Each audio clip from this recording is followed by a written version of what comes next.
RTC executive directors Krishnakanth గారికి, రఘువరరావు గారికి, RM గారికి, అదేవిధంగా డిప్యూటీ ఆర్ఎం గారికి, డివిఎంలకు, డిపో మేనేజర్లకు, మా మిత్రులందరికీ, అదేవిధంగా ఆర్టీసీ ఇంత సక్సెస్ఫుల్ సంస్థగా నడపడానికి కారకులైనటువంటి యావత్ అన్ని కేటగిరీలో ఉన్నటువంటి సిబ్బంది అందరూ కూడా హృదయపూర్వకంగా నమస్కారం తెలియజేస్తా ఉన్నా.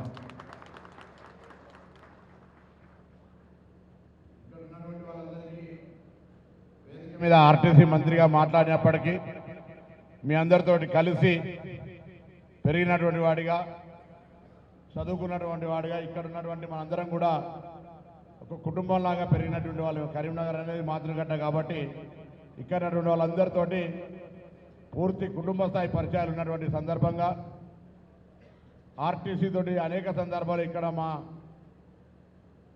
మాజీ ఆర్టీసీ చైర్మన్ గారు 2 సార్లు ఇక్కడ నుంచి ఉండడం వల్ల ఆర్టీసీ తోటి కూడా ఎప్పుడు కూడా అనుబంధం ఉండేది. అటువంటి ఆర్టీసీ సంబంధిత శాఖకు కాంగ్రెస్ ప్రభుత్వంలో మంత్రిగా కావడం వల్ల ఆర్టీసీకి సంబంధించి కొన్ని పటిష్టత చేయడానికి అంశాలు తీసుకోవాలనే ఆలోచనతో గత 4 సంవత్సరాల నుంచి ఆర్టీసీ ఎండీగా సమర్థవంతంగా అనేక సంస్కరణలు తీసుకొచ్చి ముందుకు తీసుకుపోతున్నటువంటి సజ్జనార్ గారు కావచ్చు, ప్రిన్సిపల్ సెక్రటరీ రాజు గారు కావచ్చు, దాని తర్వాత ఎగ్జిక్యూటివ్ డైరెక్టర్స్, ఆర్ఎంస్, డివిఎంస్, డిఎంస్ సిబ్బంది 43 లక్షల మంది, 43,000 మంది ఎంప్లాయీస్, అది కూడా నిబద్ధతోటి క్రమశిక్షణగా ఉండేటువంటి కాకి బట్టలు వేసుకొని ఇలా ముందుకు పోయేటువంటి విధంగా ఉన్నటువంటి మొత్తం సిబ్బంది అంతా కలిస్తే లక్షలాది మంది ప్రయాణికులకు లక్షలాది కిలోమీటర్లు ఎక్కడ కూడా ఏదో అడపా తడప చిన్న చిన్న ఇబ్బందులు తప్ప ఇంత పెద్ద వ్యవస్థను ముందుకు తీసుకుపోతా ఉన్నటువంటి దానికి విజయవంతం కావడానికి కారకులంతా సిబ్బంది, ప్రజలు. గౌరవ ముఖ్యమంత్రి రేవంత్ రెడ్డి గారు బాధ్యతలు చేపట్టిన తర్వాత ప్రజా రవాణా సంస్థలు ఆర్టీసీకి ఉన్నటువంటి నిబద్ధత, ఆర్టీసీ నిర్వీర్యం కాకుండా ఉండాలనేటువంటి మాట చెప్పడంతో దీనికి అనేక సంబంధిత సమీక్షలు నిర్వహించుకొని ఆర్టీసీకి తీసుకోవాల్సిన నిర్ణయాలు తీసుకోవడం జరిగింది. అందులో భాగంగా సగం బస్సు పోవడమో, పావు బస్సు పోవడమో, ఆర్టీసీ గతంలో జరిగిన నిర్ణయాల వల్ల కొద్ది ఇబ్బందులు ఉన్నప్పటికీ మొన్న డిసెంబర్ 9 నాడు రాష్ట్ర ప్రభుత్వం మహిళలందరికీ ఉచితంగా బస్సు ప్రయాణం చేసినప్పటి నుండి ఆర్టీసీ బస్సులన్నీ కూడా కిక్కిరిసి ప్రయాణం చేస్తూ ఉన్నాయి. దాదాపు పూర్వ వైభవం వచ్చింది. ఆర్టీసీ ఏడువైనా బస్టాండ్ కలకల, బస్సులు నిండా, బస్సుల కొరకు సీట్ల కంటే ఎక్కువ మంది వేడి చేయడము, రాజకీయ నాయకులకు బస్సులు కావాలి అని డిమాండ్ పెరగడము, తద్వారా పని వర్క్ లోడ్ కూడా పెరిగినప్పటికీ అన్ని స్థాయిల్లో వారికుండే అసహనాన్ని బయటపడకుండా ప్రయాణికుల సౌకర్యమే ధ్యేయంగా పనిచేస్తున్నటువంటి ముఖ్యంగా ఆర్టీసీ డ్రైవర్ల, కండక్టర్ అందరూ కూడా మరొక్కసారి సంస్థ యొక్క సంబంధిత మంత్రిగా వారికి హృదయపూర్వకంగా అభినందన తెలియజేస్తా ఉన్నా. దాదాపు సంస్థలో పనిచేసే దాంట్లో 85-87% డ్రైవర్లు, కార్మికులు, కండక్టర్లే. ఒకవేళ వాళ్ళందరికీ ఈ మహాలక్ష్మి పథకాన్ని సమర్థవంతంగా నిర్వహించే అంశం లోపల భాగస్వామ్యం లేకుంటే ఇబ్బంది కలిగేది ఈరోజు. ఎందుకంటే ఓవర్లోడ్ తోటి బస్సులు పోతా ఉన్నాయి. టికెట్ల ఇవ్వడం కావచ్చు, బస్సు నడపడం కావచ్చు, చాలా లోడెడ్ వర్క్ లోడ్ పెరుగుతున్నప్పటికీ కూడా ప్రభుత్వం తీసుకున్న నిర్ణయానికి అనుగుణంగా మీరు అందరూ సహకరిస్తూ ఉన్నారు. ఆ దిశలోనే బస్సుల సంఖ్య పెంచాలని, ఉద్యోగాల సంఖ్యలు పెంచాలని, రూట్లు కొత్త రూట్లకు బస్సులు తీసుకుపోవాలని ఒక ప్రణాళిక తీసుకోవడం జరిగింది. మొన్న ఈ మధ్యలో దాదాపు 1000 బస్సులకు సంబంధించినటువంటి డెలివరీ, అంటే వాటి బస్సులు రావడము, బాడీ బిల్డింగ్ పోయి దాదాపు నెలకు 50-70 బస్సులు వస్తూ ఉన్నాయి. మొన్న మళ్ళా ఆర్థిక శాఖ మంత్రి దగ్గర రివ్యూ జరిగినప్పుడు కూడా నూతనంగా దాదాపు 3000 బస్సులు కొనుక్కోవాలి, 3000 పైన మంది రిక్రూట్మెంట్ చేసుకోవాలనేటువంటి ఆలోచన కూడా ముందుకు కొనసాగుతున్నది. ఆ ప్రతిపాదనలన్నీ కూడా త్వరలోపల ఆర్టీసీ పునర్వైభవంతో మళ్ళీ నూతన బస్సులు దాదాపు 10 సంవత్సరాల తర్వాత ఆర్టీసీలో మళ్ళీ రిక్రూట్మెంట్ చేసుకునే విధంగా కార్యక్రమం తీసుకొని పోయేటువంటి ఒక కార్యక్రమం జరుగుతూ ఉంది.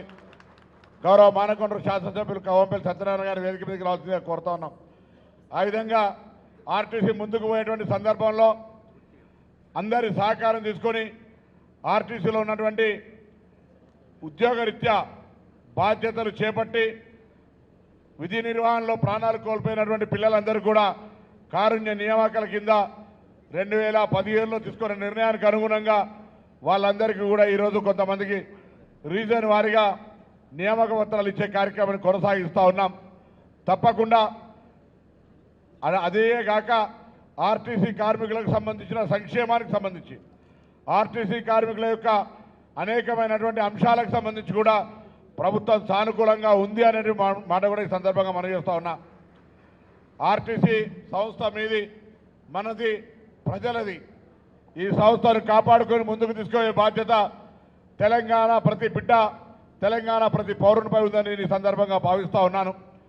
ప్రభుత్వం ఎంత కార్యక్రమాలు చేపట్టినా ప్రజల భాగస్వామ్యము, ఆర్టీసీ కార్మికుల శ్రమ, ముఖ్యంగా డ్రైవర్లు కార్మికులతో పాటుగా మెకానిక్స్కి సంబంధించినటువంటి డిపోకి వచ్చిన తర్వాత మళ్ళీ బస్సులు సరి చేసి పంపే విధంగా చేపట్టే వాళ్ళు కావచ్చు, అడ్మినిస్ట్రేటివ్ మ్యాటర్లో ఉన్నటువంటి వాళ్ళు కావచ్చు, 4-5 కేటగిరీలో అందరూ కూడా కలిసి నడిపితేనే ఈ బస్సులన్నీ రోడ్ల మీద తిరుగుతూ ఉన్నాయి. ఇటువంటి బస్సులు ఇంకా 4 మనకు కొద్దిగా ఇబ్బంది, అంటే ఆర్థికపరమైనటువంటి సంస్థపరంగా ఇబ్బంది ఉన్నప్పుడు ప్రభుత్వం ఒక పాలసీ తీసుకొని మరి హైరింగ్ బస్సుల పేరు మీద కొంత వ్యవస్థను తీసుకుంది. వాళ్ళు కూడా ఈరోజు ఈ యొక్క పెద్ద యజ్ఞంలో భాగస్వాములుగా ఉన్నారు. ఈ యొక్క యజ్ఞం లోపల ప్రైవేట్ హైర్ బస్సులకు సంబంధించి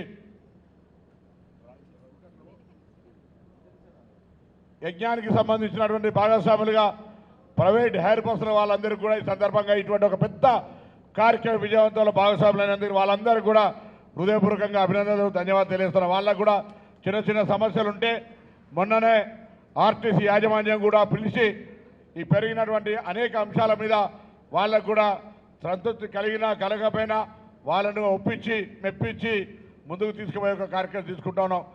ఈ సందర్భంగా తప్పకుండా ఇన్ని సమస్యలు పరిష్కరింపబడ్డా తప్పకుండా సమస్యలు ఉంటాయి. 43,000 మంది ఉద్యోగస్తులని సంస్థలో బదిలీలో, క్రమశిక్షణ చర్యలో, విధి నిర్వహణ యొక్క అనేక అంశాలు ఉండేటప్పుడు చాలామంది వస్తూ ఉన్నారు. కానీ నేను అందరూ కూడా కోరుతా ఉన్నా, కాకి బట్టలకు సంబంధించి కొంత క్రమశిక్షణ కలిగి సంస్థ నడవాలంటే ఎక్కువ జోక్యం తీసుకోవద్దు అనేటువంటి ఆలోచనతో ఉన్నటువంటి వాళ్ళం.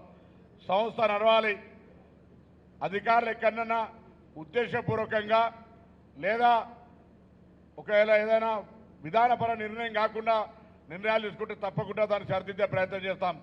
కానీ రోజువారీ డ్యూటీలో మాలాంటి అనేక రకాల ఇంకా సంస్కరణలు ఇతరత్ర సంస్థ అభివృద్ధికి కష్టపడేటువంటి వాళ్ళం డే టు డే అఫేర్ లోపల భాగస్వామ్యం కాకుంటే ఉంటే మంచిది అనేటువంటి నా వ్యక్తిగతంగా అభిప్రాయం. కాబట్టి దయచేసి నేను అధికారులను కూడా కోరుతా ఉన్నా, మానవత దృక్పథంతో చిన్న చిన్న సమస్యలు ఏమైనా ఉంటే మనం వాళ్ళంతా దగ్గర అంత కష్టపడి పనిచేసుకుంటున్నాం కాబట్టి అటువంటి సమస్యలు మా దాకా రాకుండా మీరే వాటిని పరిష్కరించే ప్రయత్నం చేస్తే మేము రోజుగా మీకు చెప్పేటువంటి అవసరం లేదు. ఎందుకంటే సహజీవనం లోపల అందరం కూడా రాజకీయాల్లో ఉన్నా, వృత్తిలో ఉన్నా, ఉద్యోగంలో ఉన్నా అందరం కూడా ఎక్కడో ఒక సమాజంలో కలిసి ఉండేటువంటి వాళ్ళమే. కాబట్టి వాళ్ళ సమస్యలను రాజకీయ నాయకులుగా మేము, అధికారులుగా మీరు వాళ్ళ సమస్యలు పరిష్కరించేటువంటి అంశం లోపల భాగస్వాములు కావాల్సి ఉంటుంది. కాబట్టి కొంచెం మానవతా హృదయంతో వాళ్ళ యొక్క సమస్యల్ని ఆలోచన చేసి పరిష్కారం చేయాలని చెప్పి కోరుతా. అవును, ఓవర్ టైం అవుతూ ఉంది, ఓవర్ లోడ్ అవుతూ ఉంది, అనేక రకాల ఇబ్బందులు అవుతూ ఉన్నాయి, శ్రమ పడుతూ ఉన్నారు. తొందరలోనే కొత్త బస్సులు, కొత్త సిబ్బంది వచ్చి వాటికి పరిష్కార మార్గం దొరుకుతుందనేటువంటి మాటను మీ అందరూ కూడా ఈ సందర్భంగా మనవి చేస్తూ, ఇంకా సంస్కరణలు తీసుకురావడానికి మీరేం సలహా చెప్పినా, సూచన చెప్పినా మీ బిడ్డగా తప్పకుండా అందుబాటులో ఉంటా. మనకు రైల్వే లైన్ తక్కువ కాబట్టి ఆర్టీసీ మీద ఆధారపడే జిల్లాలల్లో మన కరీంనగర్ సంబంధించిన జిల్లా చాలా పెద్దది. అందుకే ఎక్కువ బస్సులు తేవడానికి కానీ ప్రయాణికుల సౌకర్యాలు ఎక్కువ మెరుగుపరిచే విషయం లోపల ప్రత్యేక శ్రద్ధ తీసుకుంటాననే మాట కూడా ఈ సందర్భంగా నేను మనవి చేస్తా ఉన్నా. దాంతో పాటుగా మనం కూడా అదేవిధంగా ఇక్కడ ఉన్నటువంటి ఆర్టీసీకి అన్ని రకాలుగా అండదండగా ఉండాలని ఈ సందర్భంగా కోరుకుంటూ మరొక్కసారి ఈరోజు కారుణ్య నియామకాలు పొందుతున్న వాళ్ళందరూ కూడా నూతన జీవితాన్ని ప్రారంభించండి ఆర్టీసీ సంస్థతో. ఆర్టీసీ సంస్థలో కుటుంబ సభ్యులుగా మీ భాగస్వామ్యాన్ని ప్రారంభించండి. భవిష్యత్ ఆర్టీసీ అభివృద్ధిలో మీరు కూడా భాగస్వాములు కమ్మని కోరుతూ ఇప్పుడు పనిచేస్తున్న వాళ్ళంతా కూడా మీ శ్రమకు కూడా అందరికీ కూడా ధన్యవాదాలు. రాబోయే పెద్ద సమ్మక్క సారక్క జాతర ఉంది, దానిలో కూడా చాలా శ్రమ పడాల్సి వస్తుంది. మీ అందరి శ్రమ గతంలో పెండింగ్లో ఉన్నటువంటి కొన్ని అంశాలను సానుకూలంగా పరిశీలిస్తా ఉన్నాం. మీ పక్షాన ఉండి ప్రభుత్వంలో చర్చ జరిగినప్పుడు తప్పకుండా మీ పక్షాన మీ బిడ్డగా కొట్లాడుతూ ఉన్నాం. నాయక అధికారులందరూ కూడా ఒప్పించే ప్రయత్నం చేసి ప్రభుత్వాలను ఒప్పిస్తూ ఉన్నాం. ఆ యొక్క మంచి శుభవార్త కూడా రాబోతూ ఉంటుంది. దాన్ని నా స్థాయిలో కాకుండా గౌరవ ముఖ్యమంత్రి గారు ఈ 3-4 రోజుల్లో రేపు రివ్యూ ఉండే ఆర్టీసీని ఇక్కడనే ఉంటా ఉన్నాం కాబట్టి 31 నాడు ఆర్టీసీ కార్మికులకు సంబంధించి కూడా శుభవార్త. మీ గతంలో చాలా కాలంగా పరిష్కారం కాని సమస్యలు కూడా పరిష్కారమై మీ అందరికీ కూడా శుభం జరుగుతుందని నేను ఈ సందర్భంగా మనవి చేస్తూ మీ ఎప్పుడూ శుభం కోరుకోవడం లోపల ఒక బిడ్డగా ముందుంటారనేటువంటి మాట మనవిస్తూ మీ అందరూ హృదయపూర్వకంగా ధన్యవాదాలు, శుభాకాంక్షలు తెలియజేస్తా ఉన్నాను.